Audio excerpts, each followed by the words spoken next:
Hello Aries, Sun, Moon, Rising, and Venus signs. Kamusta kayo? Sana po ay nasa mabuti kayong kalagayan. Welcome back po sa Star Tarot. Kung bago kayo rito, welcome din kayo. Thank you sa inyong support. I truly appreciate it. God bless you all. Tingnan natin ang mga mensahe ni Aries. Paunang mensahe po ninyo ay Seven of Pentacles in reverse. Ayan. So, parang ang ganap ng iba sa inyo dito, meron kayong mga hinihintay siguro but there were delays. No? May mga blockages, may mga delays na nangyayari sa ngayon. Kaya naman, parang hindi kayo makapagpatuloy na kung ano ang inyong ginagawa. Parang nahinto muna, no? Yung ganon. Kasi nga, dahil sa mga delays. So, tuloy, parang ang effect sa inyo, parang natatamad kayo, parang nawawalan kayo ng gana, somehow, yung mga ganon, ano? So, what else? We have Ace of Wands. Ayan. So, may mga ano dito, may mga parating na opportunity sa inyo. And maaaring yung mga opportunity na to is going to reignite your passion. No? Kasi dito parang tinatabad na kayo, parang nawawalan na kayo ng pag-asa, kailan ba darating, hinihintay ko, something like that. And there is, while you are waiting for that, no, na dumating, kung ano man hinihintay ninyo, meron parating na iba. No? Maaaring meron dumating na ibang opportunity dito. That could be different path ang tatahakin ninyo dito, no? Maaring ganun ang ganap dito for some of you. Kaya, mabubuhayan muli kayo ng passion ninyo, mabubuhayan muli kayo ng, magkakaroon muli kayo ng gana, kumbaga, no? Na mag-move forward. Different path nga lang ang tatahakin ninyo dito. We have Knight of Wands in reverse. Ayan. So, dito naman parang bigla-bigla siguro ang pagdating ng opportunity na to. Kaya bigla-bigla din ang reaction ninyo dito, no? Posibleng hindi rin kayo, alam mo yun, yung hindi din kayo dito mag-iisip, no? Kung gugustuhin ninyo tong sunggaban na opportunity na to, talagang didiretso kayo, hindi na kayo mag-iisip, no? Kung ganun ang sitwasyon. But there is also an element of frustration din dito, no? Sa Knight of Wands in reverse. Kaya maaring para sa iba naman sa inyo, no? Para sa ibang grupo naman ng Aries dito, maaring yung energy ni Seven of Pentacles in reverse continues, no? Na talagang frustrated kayo, talagang hindi kayo mapakali, yung gano'n, no? So, maaaring gano'n ang ganap dito for some of you, no? Ang iba mabubuhayan ng loob, maaaring ang iba ay magko-continue na mafo-frustrate. Depende siguro sa sitwasyon na siguro ang iba sa inyo is being picky, being choosy, no? Sa mga opportunities din na kumakatok sa inyo. Justice in reverse, ayan, there is mga siguro mga hindi ninyo nakukuha kung ano ang gusto ninyong makuha, hindi ninyo talaga na-receive dito kung ano man yung gusto ninyong, yung mga ina-expect ninyo na ma-receive ninyo, so posibleng wala talaga, zero, no? Kaya siguro nawawala na kayo ng gana, ang iba sa inyo na nabuburyo na alam mo yung nakakaramdam na ng pagka-peste, kumbaga, no? Yung maaring gano'n ang sitwasyon dyan. We have Ace of Pentacles in reverse. Ayan. So, may mga missed chances and maaring yon ang ikinalulungkot din ng iba sa inyo. Meron mga talagang inaasahan kayo na hindi dumadating dito. And maybe yun ang ikinalulungkot ninyo, yun ang nagiging dahilan kung bakit nawawalan din ng gana ang iba sa inyo dito. Na frustrate na tuloy, no? Ang iba sa inyo dito. We have the Chariot energy in reverse. Ayan. So, for some of you dito, maaaring magkaroon ng kabig, ano, pagdating nasa tapat niya kasi si Ace of Wands. Posibleng pagdating ng opportunity na to. Ang ibang grupo kasi hindi ito one-on-one reading, ano, Aries. Maaring ang ibang mensahe dito mag-resonate sa inyo, maaring hindi, no, for others naman. So, iba-ibang grupo ng Aries sa collective, no, ang maaring makapag-resonate ng iba't ibang mensahe dito. So, since this Chariot energy is nasa tapat niya sa Ace of Wands, there is opportunity coming your way dito. And maaaring i-take advantage ng iba sa inyo yan, no? If this message resonates with you, you are going to display your self-discipline dito, no? For some of you, magkakaroon kayo ng passion ignited, kumbaga, magkakaroon kayo ng focus and determination dito. You're going to take advantage of this energy. Now, if this message, this particular 2 messages resonates with you, yan ang maaring mangyari sa inyo, no? Yun ang maaring maramdaman ninyo at this point. Devil energy, posibleng ang iba sa inyo dito is dealing with a Capricorn person, no? Or posible din ang iba sa inyo is merong Capricorn placement siguro sa inyong chart, kaya lumabas si devil energy. Final message ninyo, King of Cups in reverse. Ayan, so unproductive talaga, no? Ang karamihan sa inyo dito, Aries, ang ibang grupo sa inyo dito sa collective, maaring very unproductive kayo kasi nga yung bothered kayo no, bothered kayo, may mga hinihintay kayo na hindi nangyayari, may mga hinihintay kayo na hindi nagka-come to fruition, kaya parang may frustration, may emotional turbulence na nangyayari ang iba sa inyo because of stress, of anxiety siguro na nangyayari, no? So good luck, Aries, and that's all I have for you for today. Thank you for watching. Love and light. Namaste. Hello Leo, Sun, Moon, Rising, and Venus signs. Kamusta kayo? Sana po ay nasa mabuti kayong kalagayan. Welcome back po sa Star Tarot. Kung bago kayo rito, welcome din kayo. Thank you sa inyong support. I truly appreciate it. God bless you all. Tingnan natin ang mga mensahe ni Leo. Paunang mensahe po ninyo ay Page of Wands. Ayan. Dito naman sa Page of Wands, you are going to be very inspired, determined, no? At may mga fresh ideas dito na parating sa inyo. Merong mga balitang parating dito that is going to open up your eyes, dito your ears, no, and yourself para sa pag-entertain ng mga bagong opportunities na to. So kung ano man tong opportunity na to, this will excite you, this will inspire you, this will motivate you. So which is really good. We have Justice energy in reverse. Ayan. So dito naman sa energy na to, parang meron kayong hinihintay dito na talagang hindi dumadating din, no? Maaring ganun ang ganap dito. Maaring there is injustice din na nararanasan ng iba sa inyo dito. Maaring ang iba sa inyo may nanloko sa inyo, may nagsinungaling sa inyo ng big time, merong deception na nangyari dito for some of you, Leo, okay? What else? We have the Temperance energy. Ayan. So, there is healing, no? Dito na parating sa inyo dito. Maaari din na self-healing ito. Maaring merong mga sitwasyon dito na ma-experience ninyo, marirealize ninyo na it's about time na to move on. It's about time na to accept the things, no? According to kung paano nangyayari, kung ano ang nangyayari, yung maaaring gano'n ang ganap na gagamutin nyo din ang inyong sarili, no? Yung nararamdaman ninyong mga chaotic, yung mga emotional, ninyo, yung troubled kayo, yung nararamdaman ninyo troubled, emotionally troubled kayo, yung gano'n. Kayo din yung parang makakagamot niyan, no? Kasi magbabago yung perspective ninyo, magbabago yung isip ninyo, magbabago yung understanding ninyo about something, no?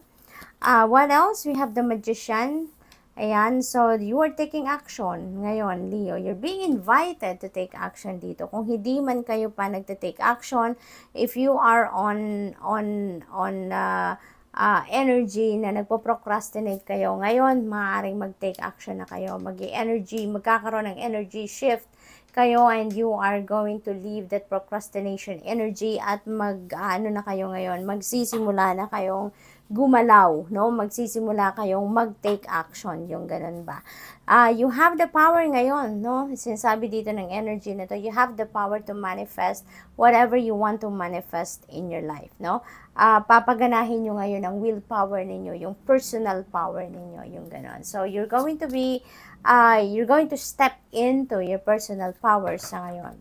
What else? We have Two of Pentacles in reverse. Ayan. So, dito naman, there is imbalance, no, na nangyayari sa buhay ninyo, Leo. There is imbalance. There are things na na-overlook siguro ninyo. There are things na hindi ninyo naaasikaso, hindi ninyo nabibigyan ng oras, panahon, yung ganon, ano? Kaya this is asking you to bring the balance back in your life. Queen of Wands in reverse. Ayan. So, siguro ang iba sa inyo sa ngayon, medyo short-tempered, no? Siguro medyo mabilis mabilis mairita, yung ganon. Siguro ang iba din sa inyo dito, yung bang meron kayong pagka-selfish sa ngayon, no? It's maybe because of the imbalance na nangyayari. May mga nakakairitang pangyayari siguro, nakakainis na pangyayari, kaya mabilis kayong mawindang, mabilis kayong, yung nagiging short-tempered talaga kayo, no? Nawawalan agad kayo ng pasensya.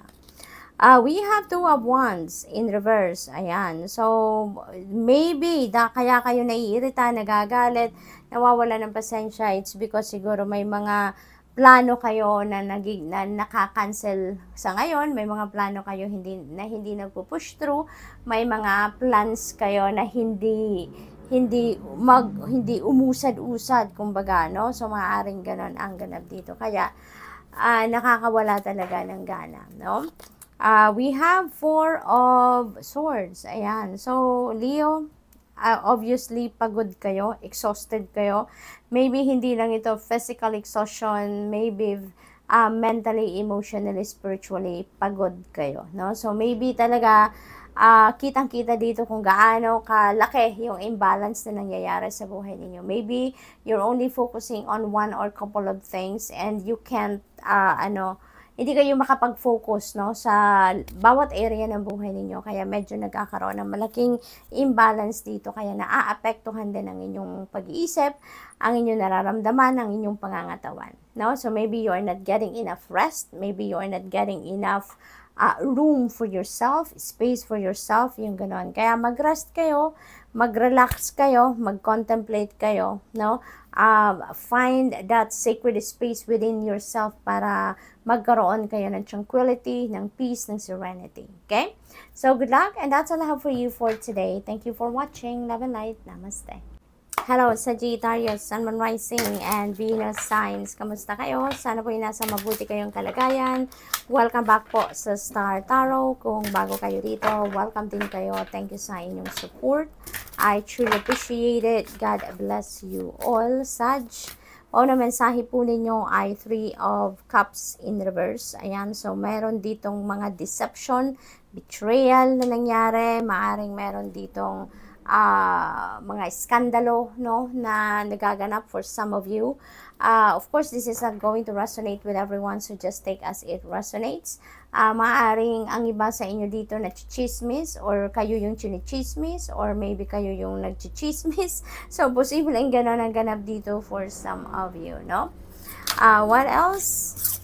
We have the Star in reverse. Ayan. So, ang iba sa inyo dito is really losing direction, no? Maybe you need that divine guidance sa ngayon. Maybe ang iba sa inyo dito kailangan talaga na mag-focus sa inyong sarili rather than focusing on other people's lives. Mag-focus kayo sa inyong sarili. Go deep within you. Ask for guidance, no? Pray for divine guidance, ask for enlightenment, and ask for clear direction of where you are heading. Kasi parang ang iba sa inyo dito siguro, nanggagaling kayo sa sitwasyon na medyo disturbed siguro kayo, kaya nagkakaroon kayo ng, nawawalan kayo ng pag-asa, maaring may mga frustration dito, no, na nangyari, kaya parang you're losing direction, no? So, maaaring ganun ang ganap dito for some of you. We have Six of Wands. Ayan. So, you know what? Kung ganito man ang inyong sitwasyon, kung ganito man ang pinanggagalingan ninyong sitwasyon, most likely, you are going to succeed over that. Most likely, malalagpasan ninyo yan, makakaalis din kayo sa sitwasyon na yan. You are going to leave that energy behind you kasi meron tayong Six of Wands which resonates with success, with triumph, no? May victory energy dito, kaya most likely pagtatagumpayan ninyo. Kung ano man ang